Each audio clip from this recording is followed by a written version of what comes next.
That morning started like any other, yet something in the air felt heavier, charged, as if the smallest mistake could twist my day into something I wouldn't be able to escape from. I remember staring at my reflection in the cracked mirror, brushing my hair back with the same absent-minded motion I always did, thinking about work, bills, and how badly I needed to get out of the cramped apartment I was renting. The walls were thin, the paint was peeling, and the landlord never answered his phone. But compared to what was about to happen, all of that seemed laughably simple. I wasn't prepared for how quickly my life could unravel. How something as small as losing a set of clothes could erase the person I thought I was. It began with the knock on my door. Sharp, insistent, the kind that demanded attention. I wasn't dressed, yet just a towel around my waist after stepping out of the shower. 1 second. I called, fumbling to find a shirt. But the knock came again, harder this time. Whoever it was, they weren't going to wait. When I cracked the door open, she was standing there. Elena, my neighbor. She had the kind of presence that instantly silenced every excuse you might come up with. Tall, confident, her hair swept perfectly over her shoulders, her perfume cutting through the hallway's stale air. She never came to visit me. Not once. Which made her sudden arrival that much more unsettling. "Morning," she said, her eyes flicking down at the towel clutched around me, then back up, amusement tugging at her lips. "You're busy?" I stammered something, half a laugh, half a denial, but she didn't wait for an answer. She stepped inside like she owned the place. That was Elena's way. Doors weren't barriers, they were just inconveniences. I tried to gather myself, to ask what she wanted, but then I noticed what she was carrying. A bundle of fabric, neatly folded, the colors too bright, too delicate to be anything I would ever wear. Dresses. My stomach dropped. "These got mixed into my laundry somehow," she said casually, though her eyes locked on mine with a sharpness that suggested this wasn't an accident. She set the clothes on my couch, smoothing the fabric like it was precious. Strange, isn't it? How clothes can end up in the wrong hands. I swallowed hard. I hadn't touched her laundry. I hadn't even been near it. But the way she said it, the way she tilted her head like she knew something I didn't, it froze me. The towel slipped a little around my waist, and I clutched it tighter. I felt exposed in a way I never had before, not just because of my half-naked state, but because Elena's gaze pinned me to the floor. And then she smiled. Not kindly, not cruelly, but knowingly, as if she had been waiting for this exact moment. She leaned closer, her voice dropping to a whisper. "What would you do," she asked, brushing her hand across the folded dress, "if you lost every piece of clothing you owned and the only ones left were mine?" Her question struck deeper than I wanted to admit. For a second, I thought she was joking, teasing me in the way neighbors sometimes did when they wanted to get under your skin. But her eyes weren't playful. They were sharp, intent, the way a cat watches a mouse before it decides whether to toy with it or finish it off. "I don't know what you mean," I muttered, forcing out a laugh that didn't sound convincing even to me. "My clothes are right here. I don't need yours." Elena tilted her head, studying me like I had just lied under oath. "Are they?" she asked softly. Then she walked past me, heading straight toward my tiny bedroom as if she knew exactly where to go. "Wait, what are you doing?" I rushed after her, but she was already pulling open my closet. My chest tightened. Empty. I froze, the air leaving my lungs. My closet, which had been stuffed with jeans, shirts, hoodies, and the few suits I wore to work, was bare. Every hanger swung freely. Every drawer was pulled out, completely empty. Gone. My knees went weak. I staggered back, gripping the doorframe. No, this isn't, this can't," my voice cracked. I turned to her in disbelief. She looked over her shoulder at me, her expression unreadable. "Looks like you already lost them." Panic surged through me. I tore through the apartment, ripping open drawers, searching under the bed, even checking the laundry basket. Nothing. Every stitch of clothing I owned had vanished. Only the towel wrapped around me kept me from being completely exposed. How is this possible?" I gasped, trembling. "Where are they?" Elena folded her arms, her lips curving into that same knowing smile.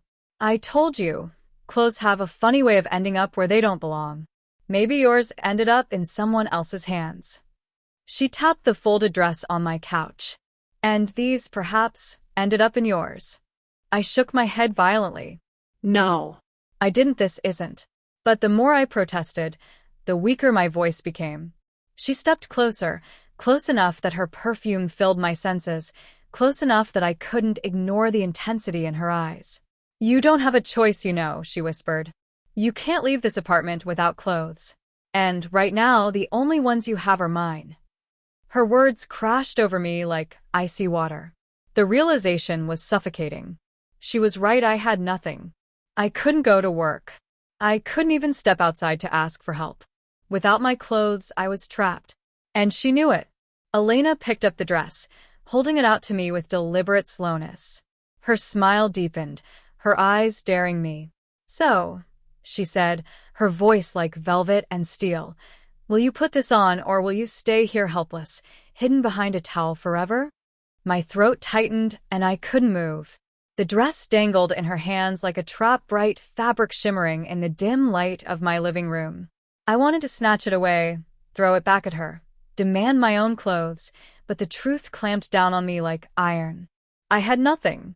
Elena tilted her head, waiting. The silence grew heavy, pressing into my chest until I could hardly breathe. I'm not wearing that, I said finally, my voice breaking. You can't be serious. She arched an eyebrow, as though my defiance amused her. Can't be serious? She echoed. Then she gestured toward the empty closet. Look around you. What other option do you see? I glanced toward the door, my pulse racing. I could run, I thought. Just dash out into the hallway and escape. But the image of stepping outside in nothing but a towel, exposed to neighbors, strangers, anyone passing by, how it froze me where I stood. No, I couldn't do that. Elena must have read my hesitation in my eyes, because she smiled knowingly. Thought about it, didn't you? Running out there half naked. But you won't. You'd rather stay here, wouldn't you? Safe. Hint. Her words burned with truth I didn't want to admit. My fists clenched, nails digging into my palms. What do you want from me? I asked through gritted teeth. She didn't answer right away. Instead, she laid the dress across my couch, smoothing it out carefully, as though presenting something sacred. Her hands lingered on the fabric, her expression unreadable. Finally, she looked back at me. I want you to try it, she said softly.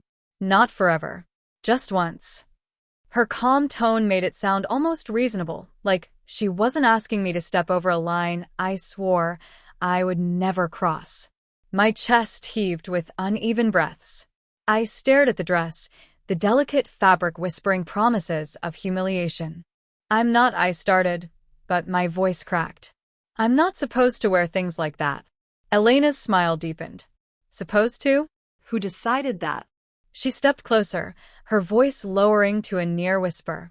Clothes are just clothes. They only have the power you give them.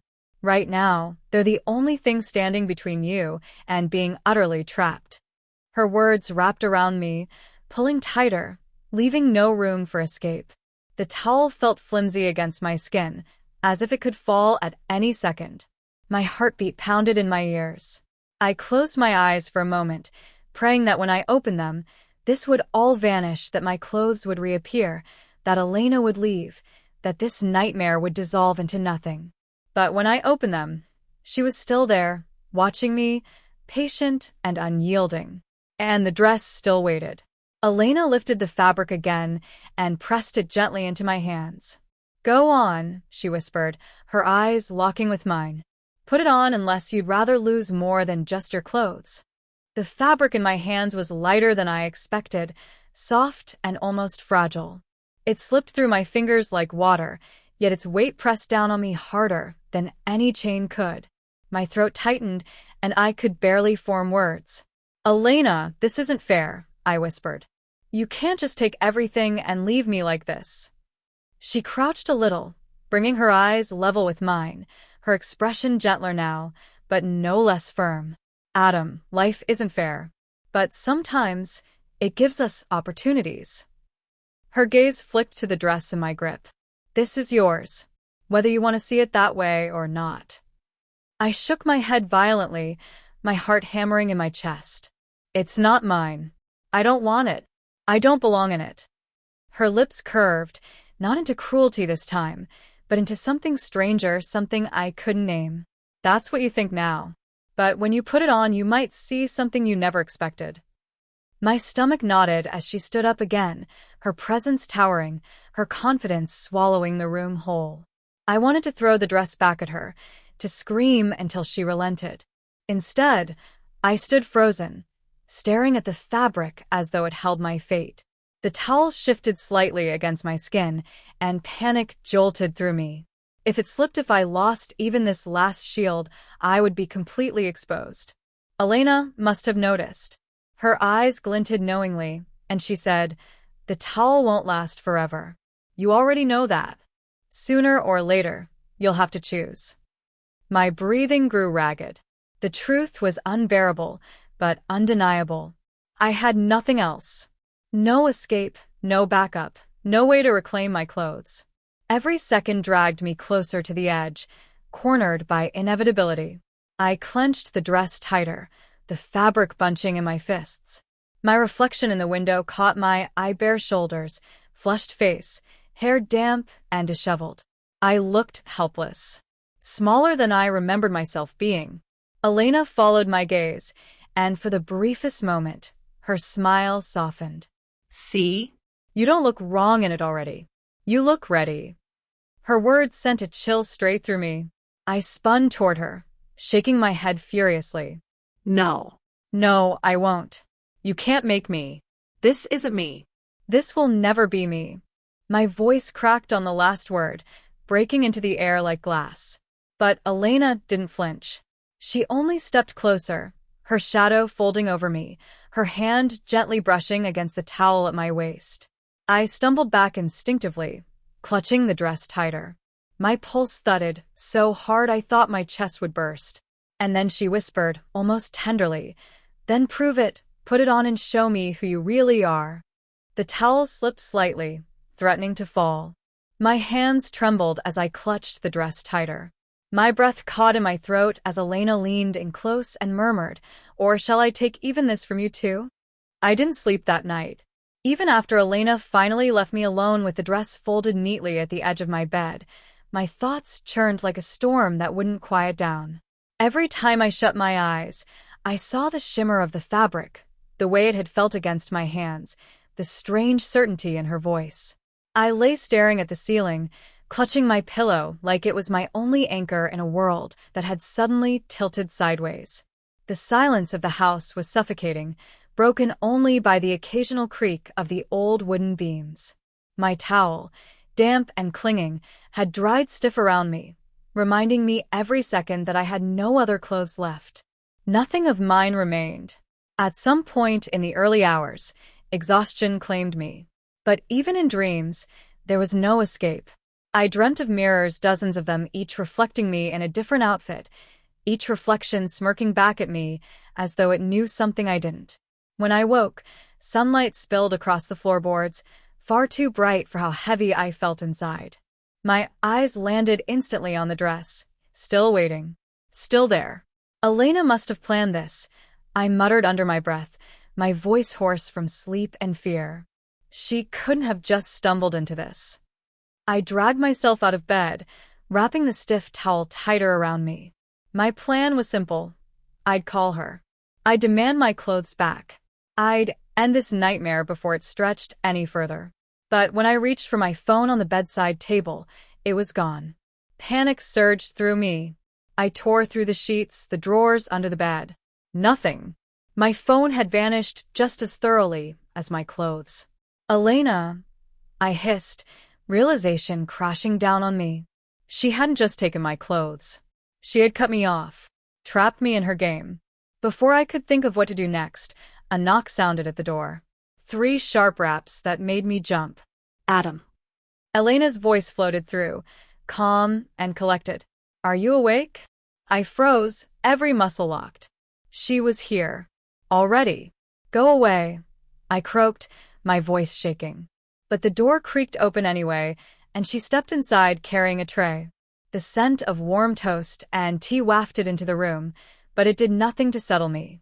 You shouldn't barge in, I snapped, trying to sound firm, though my grip on the towel betrayed my desperation.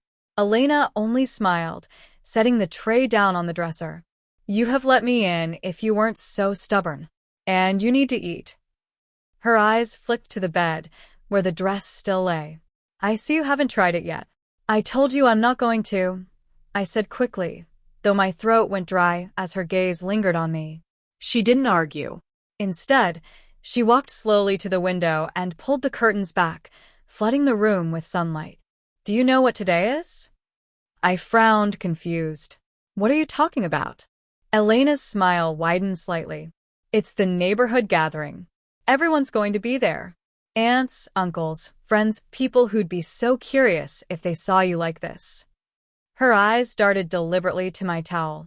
You wouldn't want to walk in like that, would you? My chest tightened. She was bluffing. She had to be. You wouldn't, I muttered. But she only tilted her head. Wouldn't I? Adam, you're practically begging me to prove how far I'll go. And you don't want to test me. I felt cornered again, the walls closing in on me. My options shrank by the second. Finally, I asked the question I'd been avoiding. What do you want from me, Elena? She crossed the room until she was standing right in front of me. Her presence was overwhelming, confident, unshaken, deliberate. She reached out and, before I could stop her, brushed her fingers against the towel at my shoulder. I want you to stop hiding, she whispered. Then she leaned closer, her words like velvet and iron all at once. I want you to put on the dress. Today. Elena's hand lingered on my shoulder, her eyes boring into mine. Or, she added softly, I'll make sure you face everyone outside exactly as you are now. My hands trembled as Elena's words settled into the room like smoke, impossible to escape. Face everyone outside exactly as you are now. The thought alone made my knees weak. Elena, I whispered, clutching the towel tighter. You wouldn't. You couldn't. Her smile didn't fade. If anything, it grew more certain. You don't know what I'm capable of, Adam. But I'll tell you this, when I set my mind on something, I don't stop until it's done. I swallowed hard, my throat dry. 1,000 protests tangled inside me, but none of them mattered. She had already proven she held all the cards. My clothes gone, my phone missing, and now this impossible threat hanging over me like a blade. The tray of food on the dresser caught my eye: toast, fruit, a steaming cup of tea. My stomach growled despite the dread coiling inside me. Elena noticed, of course. Eat, she said softly, gesturing to the tray. You'll need your strength. For what? I asked, though I already knew the answer. Her gaze slid toward the bed, where the dress still waited. The sunlight caught its fabric, making it shimmer faintly. It was as though the dress itself was alive, mocking me, whispering promises of humiliation. I shook my head. No. I won't. Elena sighed, almost theatrically, and stepped closer. You keep saying that, Adam. And yet, every minute that passes, you're still here. Still trapped. Still desperate. Do you know what that means? What? I snapped, though my voice cracked with fear. It means you're already halfway to giving in. Her words landed like a punch. I opened my mouth to argue, but nothing came out. Because deep down, in the darkest part of my mind, I knew she wasn't entirely wrong. The towel shifted slightly as I moved, and panic jolted through me.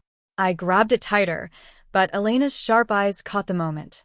She leaned in, her voice low and steady. One wrong step, she murmured, and you'll lose even that last scrap of dignity. Is that what you want? I stood frozen, heart pounding, every muscle tense.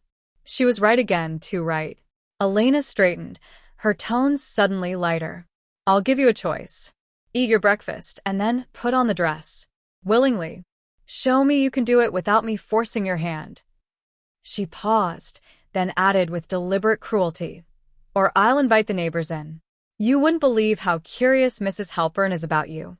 My blood ran cold. Mrs. Halpern was our nosiest neighbor, the type who peeked through curtains and spread every detail across the block within an hour. The thought of her seeing me like this, in a towel, cornered, it was unbearable. "You're insane," I whispered, though my voice lacked conviction. Elena's smile returned, soft but merciless. "Maybe. But that doesn't change your situation, does it?" I sank onto the edge of the bed, the towel bunched around me, the dress inches away. My hands trembled as I reached for the toast, my appetite gone but my survival instinct stronger. Each bite tasted like surrender, like I was feeding Elena's victory. She watched me eat, arms folded, eyes sharp and patient. Not once did she look away. When I finished, she stepped forward and lifted the dress, holding it delicately as though it were something sacred. She extended it toward me. "Now," she said softly, "show me." My heart raced. My skin felt hot, my throat tight. Every part of me screamed to resist, to hold on to the last shreds of myself. But the weight of her gaze, the certainty of her threats, and the emptiness of my options pressed down on me until I could barely breathe. My fingers brushed against the fabric. The sensation made me shiver. It was impossibly smooth, cool against my skin, and frighteningly inviting.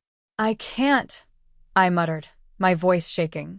"Yes, you can," Elena countered immediately, her tone firm but not harsh. "You've already taken the first step by touching it. The rest is just following through." Tears pricked at the corners of my eyes. I hated her calmness, her unyielding certainty, the way she made everything sound inevitable. I wanted to shout, to break free, to reclaim what was mine. But I didn't. I just sat there, clutching the towel with one hand and the dress with the other, caught between two worlds I couldn't reconcile. Elena leaned down, her lips close to my ear. "Either you put it on now, or I'll take the towel myself." Her words clung to me like ice. "Either you put it on now, or I'll take the towel myself." My breath hitched. I pulled the towel tighter around my body, fingers trembling so badly I thought the fabric might rip. Elena's shadow loomed over me, calm, steady, immovable, while I shook like a leaf in a storm. "You wouldn't," I whispered. Her lips curved into that maddening smile. "You've said that before." And yet, she lifted her hand slowly, deliberately, letting the threat hang between us. "Do you really want to test me again?" My chest tightened. Images flashed in my mind, her hand snatching the towel, me exposed, helpless, stripped not just of fabric, but of control, of dignity. I couldn't let that happen. I couldn't. And yet, the alternative was staring at me, dangling from her hand like bait. The dress. I swallowed hard, my throat raw. "This is wrong." "Wrong." Elena tilted her head, considering. "No, Adam." "Wrong is wasting your life clinging to an image of yourself that doesn't even fit." This, she brushed the dress against my bare shoulder, the cold silk making me flinch. "This is freedom." "You just don't see it yet." I shook my head violently. "No." "No, it's humiliation. That's all this is. You want to break me." Her eyes softened not with kindness, but with something far more dangerous. "Certainty." "Maybe you need to be broken before you can be rebuilt." The words dug into me, sharp and merciless. My pulse thundered in my ears. I wanted to scream, to push her away, to run, but there was nowhere left to go. Slowly, agonizingly, I loosened my grip on the towel. My other hand touched the fabric of the dress again. It felt heavier now, as though it carried not just threads but chains. "That's it," Elena murmured, her voice coaxing, hypnotic. "One step at a time. No one's forcing you, Adam. This is your choice."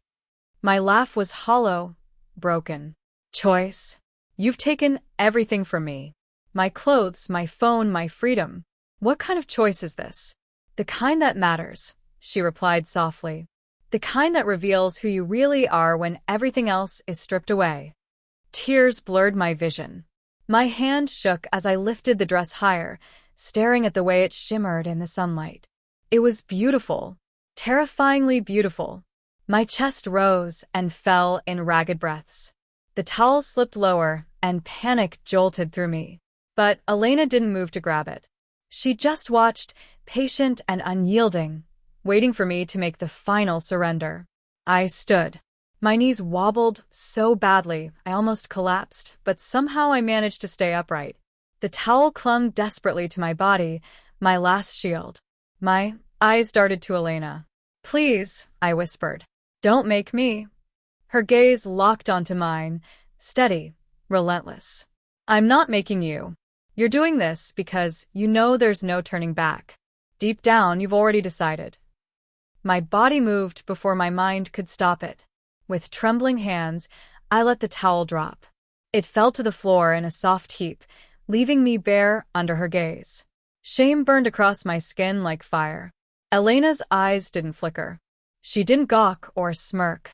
She simply extended the dress again, as if this was the most natural progression in the world. "Now," she whispered, "step into it." The air felt thick, suffocating. My chest heaved as I lifted one foot, then the other, sliding them into the cool fabric. The sensation shot through me, silk whispering against skin, foreign, delicate, terrifying. Elena guided the dress upward, her hands steady, almost tender. The fabric enveloped my legs, my waist, my chest, until it clung to me completely. She reached behind me, fastening the zipper with a slow, deliberate pull that made my breath hitch. When it was done, she stepped back, her eyes drinking me in. "There," she said softly. "Look at you." I stood frozen, my arms wrapped around myself as though I could shield my body from the reality of what I'd done. The fabric hugged me, unfamiliar and unforgiving. I felt smaller, exposed, unreal. Tears spilled down my cheeks. "I hate you," I whispered, though the words trembled weak. Elena only smiled. No, Adam. "You hate that I was right." Her words echoed in my skull, louder than my heartbeat. Right. She couldn't be right. She couldn't. And yet, the mirror across the room caught my eye. I turned, unwilling but unable to resist. What I saw made my breath catch in my throat. It wasn't me. Not Adam. Not the man I thought I was. The person staring back looked fragile, vulnerable, almost beautiful. "No," I muttered, stumbling back. "That's not me. That's not me." Elena stepped behind me, her reflection appearing over my shoulder. She rested a hand lightly on my arm.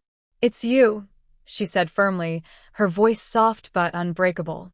"And the sooner you accept that, the easier this will become." My vision swam.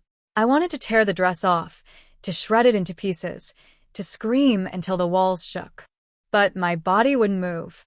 I just stood there, staring at a reflection that felt like both a stranger and a secret truth I could no longer deny. Elena leaned close, her breath warm against my ear. "Now," she whispered, "let's see how you look when everyone else sees you too." The mirror still held me captive. My breath was shallow, my chest heaving against the fabric that clung so unforgivingly. I wanted to close my eyes, but I couldn't tear my gaze away. The reflection wasn't me, yet it was, and the contradiction clawed at my sanity. Elena's hand slid from my arm to my shoulder. She stood behind me like a sculptor admiring her creation, calm and sure, while I shivered beneath the weight of silk and shame. "Breathe," she murmured. "You're trembling." I wanted to scream at her. Of course I'm trembling. You've trapped me, stripped me, dressed me in something I swore I'd never touch. But the words tangled in my throat, swallowed by panic and the dizzying realization of what she'd done to me. "Take it off," I rasped. "Please?" "I can't." Her hand tightened on my shoulder, steady, commanding. No. "The time for hiding is over."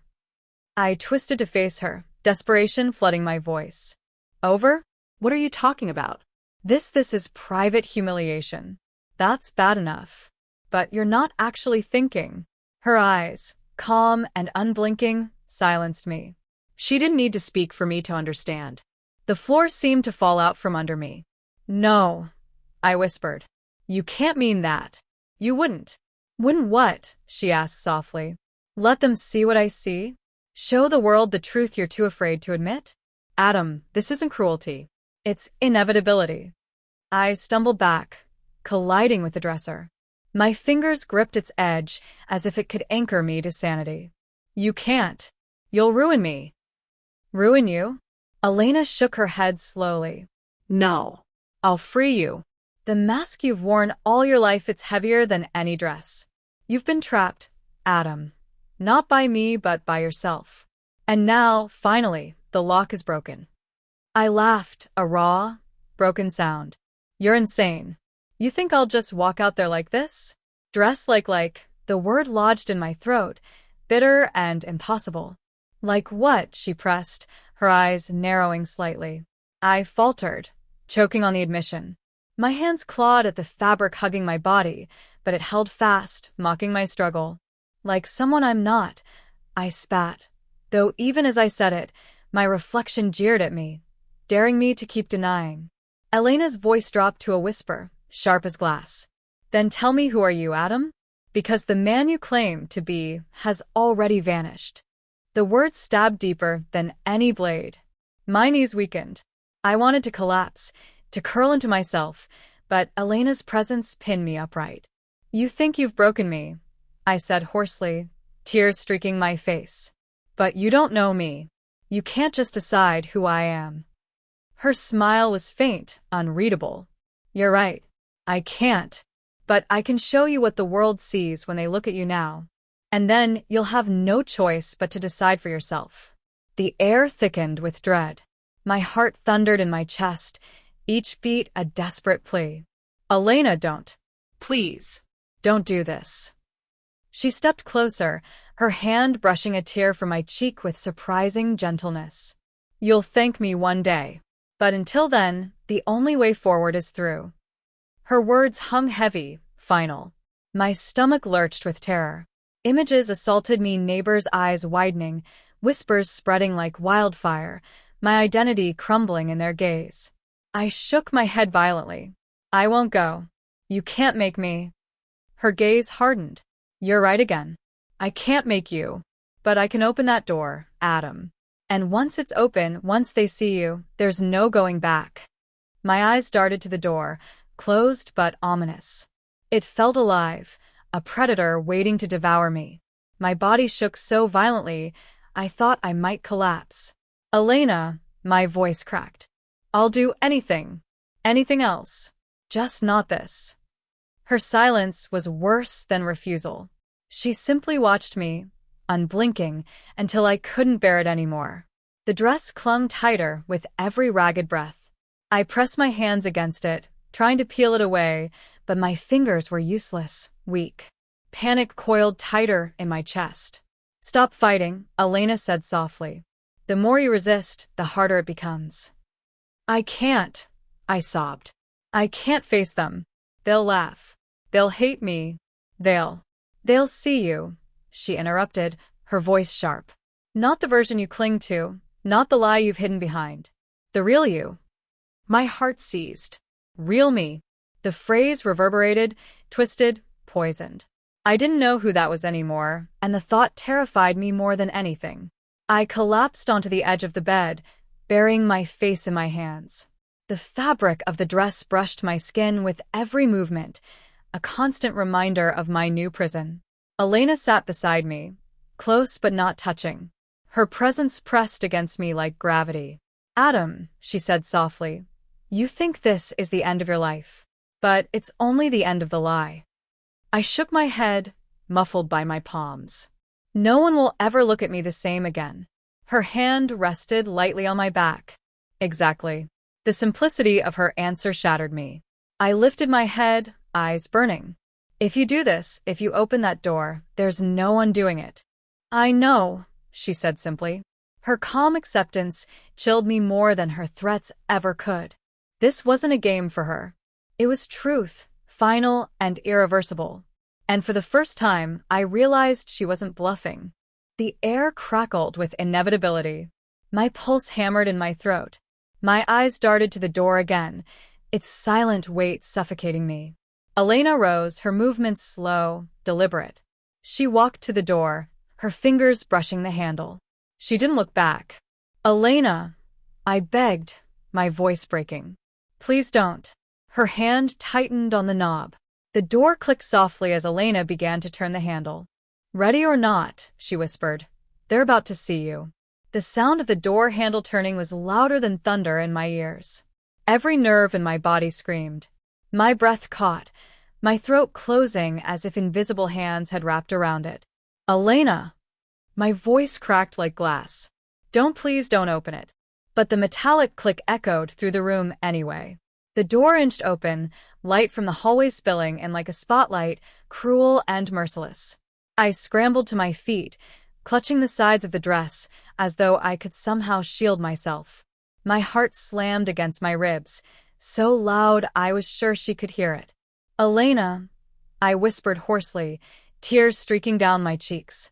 "I'll do anything. Anything you want. Just not this. Please." She paused, her hand still on the knob, her back to me. For a moment, silence hung heavy between us. Then, without turning, she spoke. "You already are." The door opened wider.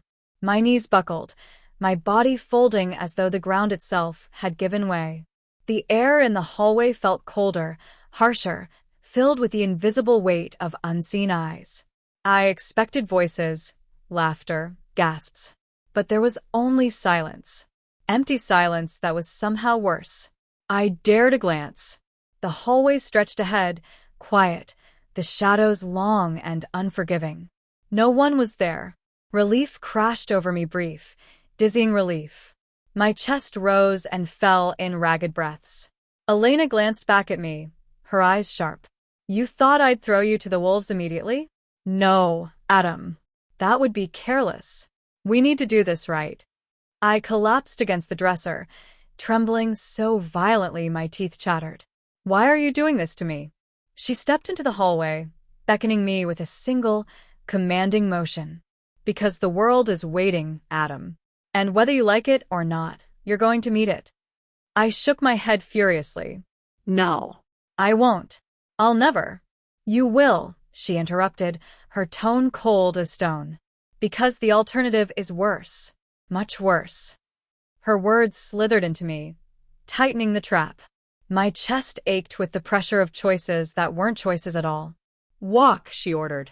I didn't move. My feet felt welded to the floor. "Adam." Her voice was sharper now, laced with steel. "Do not make me drag you." Something in her tone shattered what little resistance I had left. My body moved without my consent, as though strings had been attached to my limbs. Step by step, I shuffled toward the door, each movement heavier than the last. The hallway loomed, stretching ahead like a path to execution. My breath came in shallow gasps, my vision swimming. The fabric of the dress whispered with every step, mocking me. I tugged at it desperately, but it only clung tighter, a second skin I couldn't escape. "Elena," my voice cracked. "If anyone sees me..." She turned, walking backward now, her gaze locked on mine. "They will. That's the point." Panic surged, threatening to choke me. "I'll die.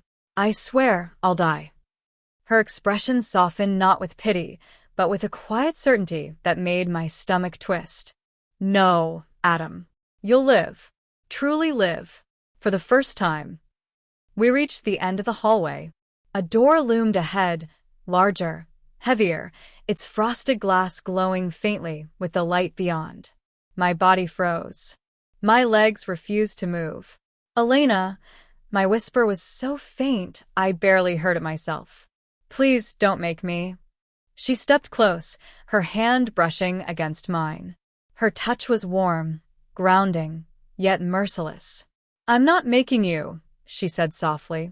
"You're walking through that door because deep down, you know there's no other way." I shook my head, sobbing openly now. "You're wrong.